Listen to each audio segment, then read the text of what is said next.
I never thought I'd be that person. You know the type. The one who goes through their partner's phone, who starts connecting random dots, who slowly turns paranoid. That wasn't me. At least, not until last Thursday. It started with something small.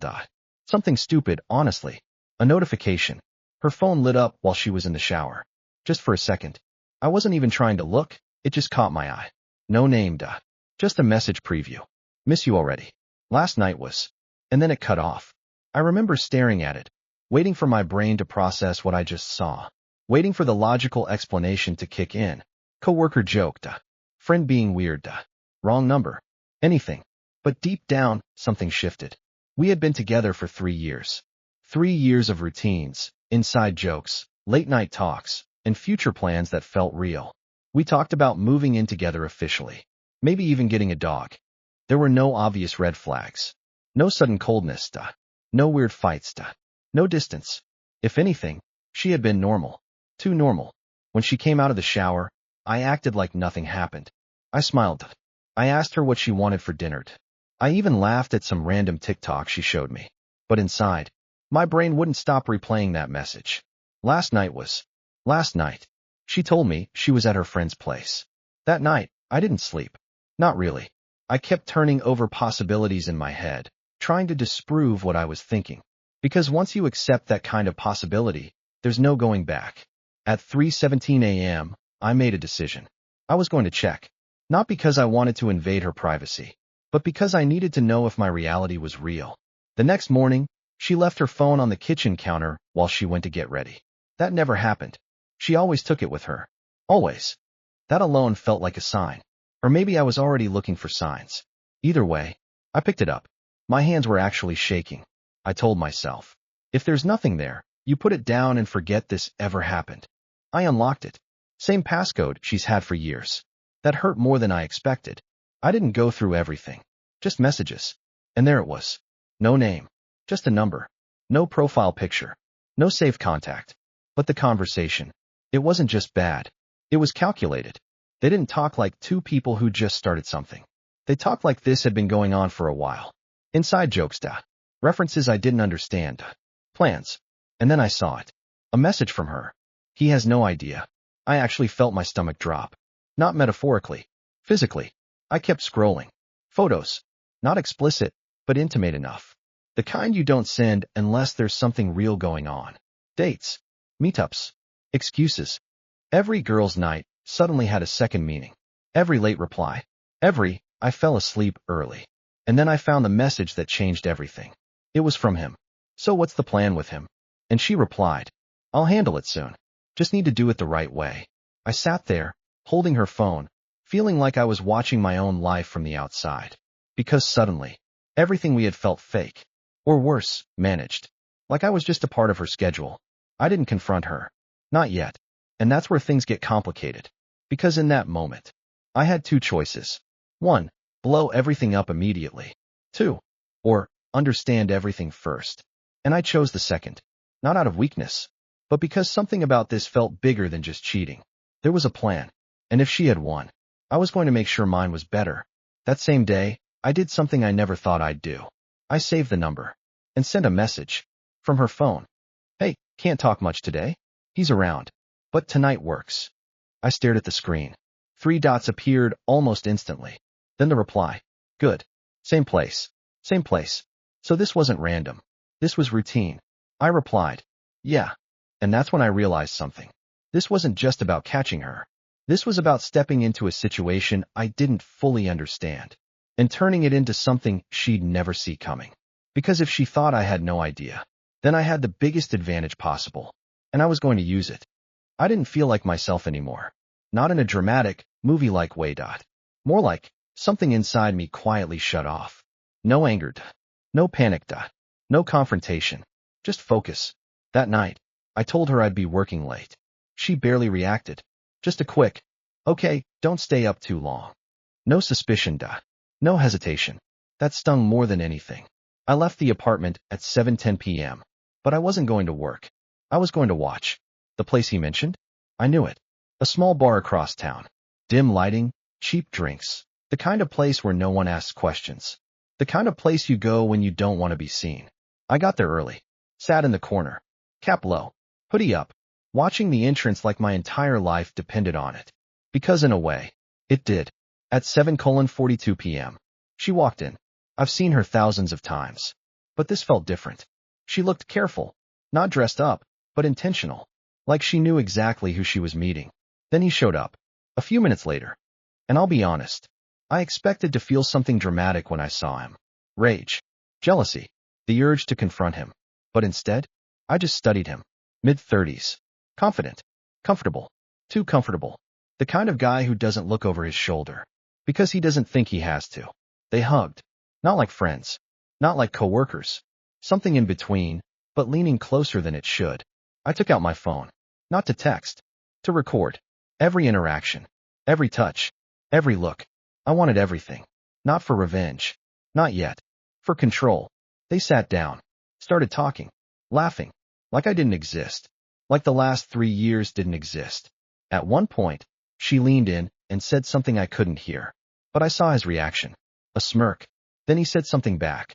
And she hit his arm playfully. That was the moment something inside me clicked. Not broke.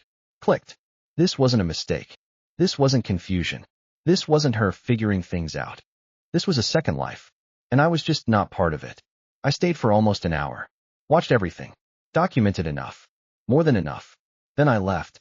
Before they did. Because I didn't need to see more. I already had what I came for. Or at least, I thought I did. When I got back to the car, I checked my phone. One new message. From her. Hey, are you still at work? I stared at it for a second. Then replied. Yeah, probably another hour. She responded almost instantly. Okay, I might head to bed soon. I'm tired. I actually laughed. Out loud. In the middle of a parking lot. Because at that exact moment, she was sitting in a bar with another man. And that's when I realized something important. She wasn't just lying. She was good at it. Which meant one thing. If I rushed this, I'd lose. So I didn't confront her. Not that night. Not the next day either. Instead, I started planning. Over the next week, I became someone else. Not visibly. Not to her. But internally. Completely different. I paid attention to everything. Her schedule. Her habits. Her girls' nights. Her early sleep days. Patterns started forming. Clear ones. Tuesday nights. Thursday afternoons. Sometimes Saturdays. Always excuses. Always smooth. Always believable. Unless you knew the truth. And now I did. But here's where things take a turn. Because the more I watched, the more something didn't add up. It wasn't just that she was cheating. It was how. Too organized. Too consistent. Too structured. This wasn't spontaneous. This wasn't emotional. This felt like an arrangement. And then I found something I wasn't supposed to. It happened 3 days later. She left her laptop open. Again, something she never did. At this point, I wasn't even hesitating anymore. I walked over, sat down, opened it, and there it was. A document. Untitled. I almost didn't click it. Almost. But something told me I should. So I did. And the moment I started reading, I realized I had completely misunderstood everything. Because this wasn't just about cheating. It was about me. Detailed notes. Dates. Observations.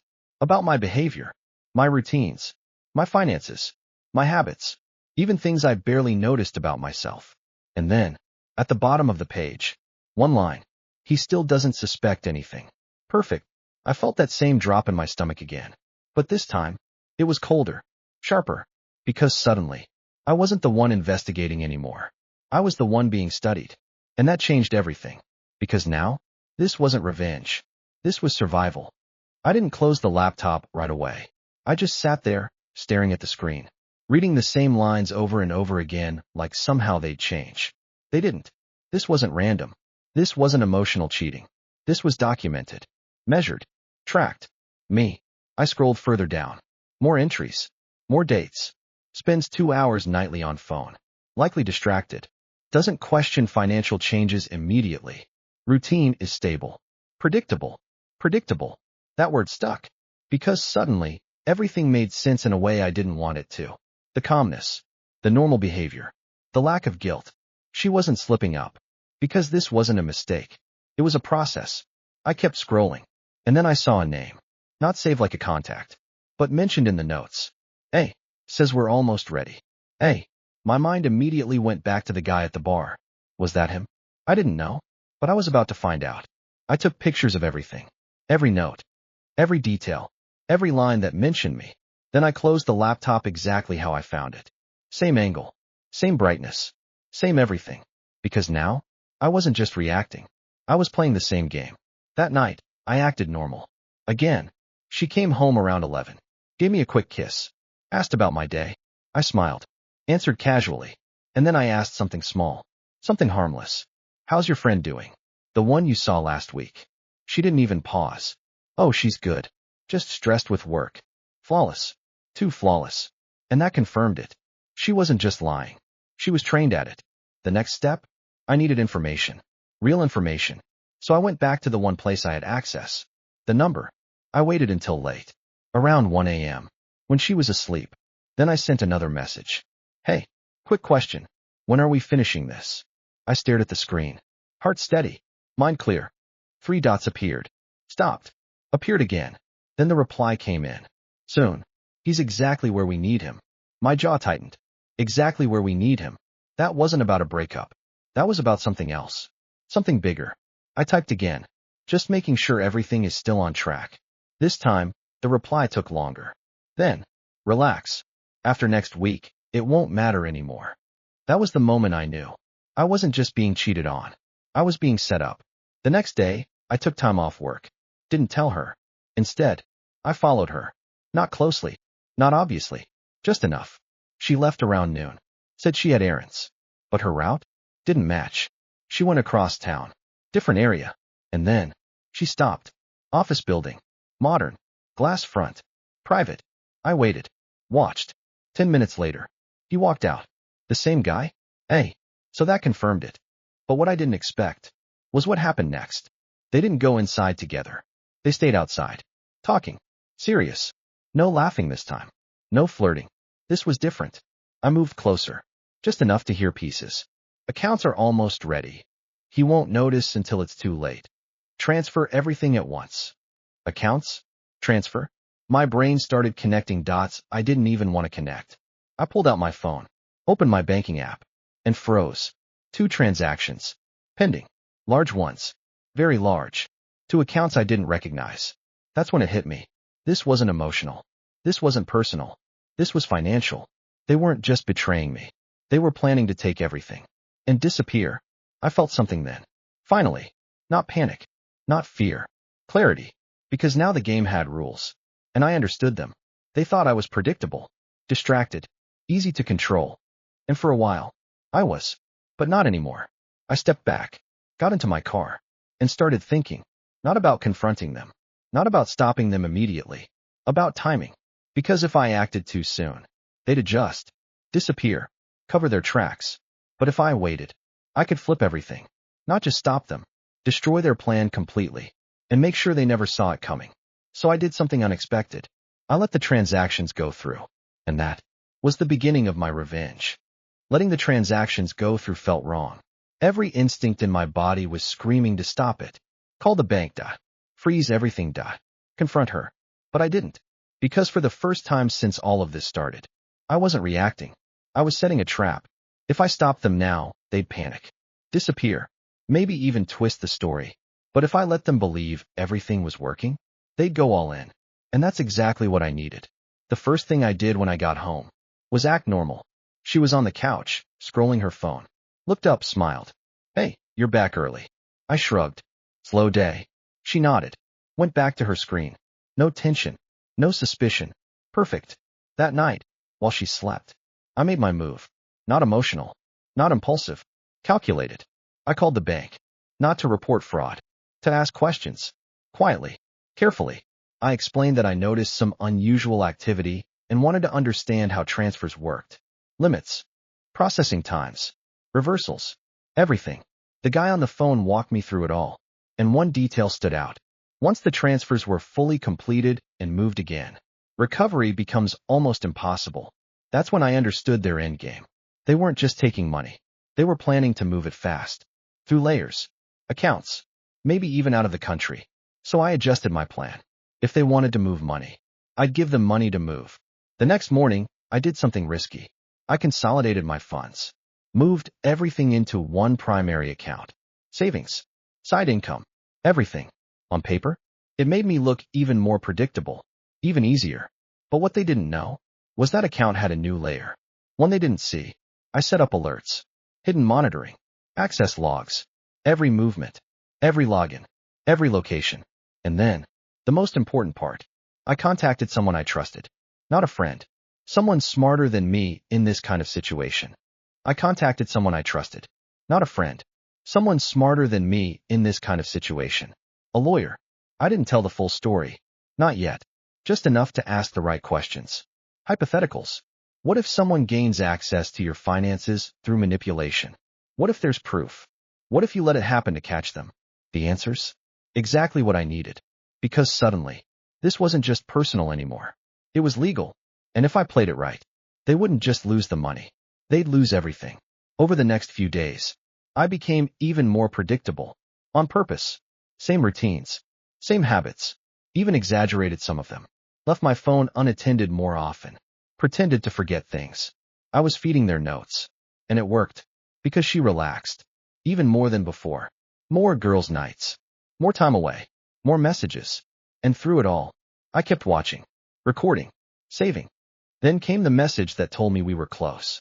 Late at night. From the number. It's happening this weekend. I didn't respond right away. I let it sit. Then typed. Finally. 3 dots. Reply. Make sure everything stays normal. We only get one shot. I smiled.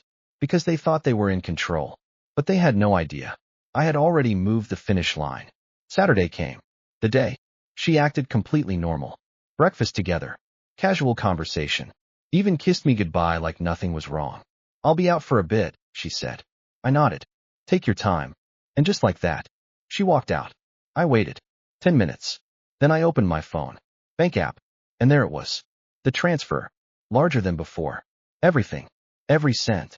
I watched it process. Did nothing. Because this was the moment. The point of no return. For them. Not for me. I opened another app. One they didn't know existed. And pressed one button. Access logged. Location traced. Accounts flagged. And then, I made one final call. Yes, I said calmly. It's happening right now. Silence on the other end. Then, good. Let them finish. I hung up. Sat back. And waited. Because the moment they thought they had won was the moment everything would collapse. I didn't move. Not when the transfer completed. Not when the notification disappeared. Just sat there. Watching the screen. Balance. 0.00. 3 years of work. Savings. Everything. Gone. At least, that's what they thought. I checked the logs. Exactly what I expected. Login from a new device. Location flagged. Access through her credentials. And then, a second login. Him. 2 devices. Same time. Same operation. Perfect. I grabbed my jacket and left. Not rushing. Not panicking. Because timing mattered. The address I had traced led right back to that office building. The same one I saw earlier. When I got there, I didn't go inside immediately. I waited. Watched. Because I wanted to see their faces. About 20 minutes later, they walked out. Together. And this time, they weren't careful. They were celebrating. Laughing. Relaxed. Like people who thought they had just pulled off the perfect plan. She looked lighter. Happier than I'd seen her in months. That hit harder than everything else. But I pushed it down. Because this wasn't about emotions anymore. This was about the end. They got into his car. Drove off. I followed. Not too close. Just enough. They ended up at an apartment complex. Higher end. Private parking. I parked a block away. Waited again. Gave them time. Then I made the second call. Location confirmed. The response came instantly. Units are on the way. Units. Plural. I hung up. And finally, walked toward the building. By the time I got inside, everything was already in motion. Voices. Footsteps. Radios. Then I saw them. Not just police. Financial investigators. And in the middle of it all, them. Confused. Panicking. She saw me first. And I'll never forget that moment. Because her face didn't just change. It collapsed. You. That's all she managed to say. A look between us. Trying to understand.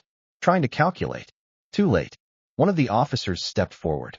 Started reading something. Fraud. Unauthorized access to. Financial manipulation. Everything. She kept staring at me. Like she was trying to rewind time. You knew? I tilted my head slightly. Not at first. Silence. Then I added, but I learned fast. I tried to step in. This is a misunderstanding. It wasn't. And everyone in that room knew it. Because what they didn't realize was the real twist. I didn't just let them steal from me. I documented everything. From the first message to the final transfer. Every login. Every location. Every conversation. And with the help of my lawyer and the authorities, we didn't just catch them in the act. We built a case around them. So when they moved the money, they moved it straight into monitored accounts. Flagged. Tracked. Frozen. There was nowhere for it to go. No escape. She started shaking. Actually shaking. You set us up. I shook my head slowly. No. Paused. You did that yourselves. And that's when the final piece hit. Because they looked at me and said something I didn't expect. You were never supposed to figure it out. And that confirmed everything. This wasn't just opportunity. I was chosen. Targeted. But in the end, they picked the wrong person. As they were taken away, she didn't look angry. Didn't look defensive. Just empty. And I realized something in that moment. The person I thought I knew never existed. A few weeks later, things settled. Money recovered. Case ongoing. Life, quiet again. Different, but stable. I moved out. Started over. And sometimes, I still think about that first notification. Miss you already. Last night was funny how something so small can reveal everything.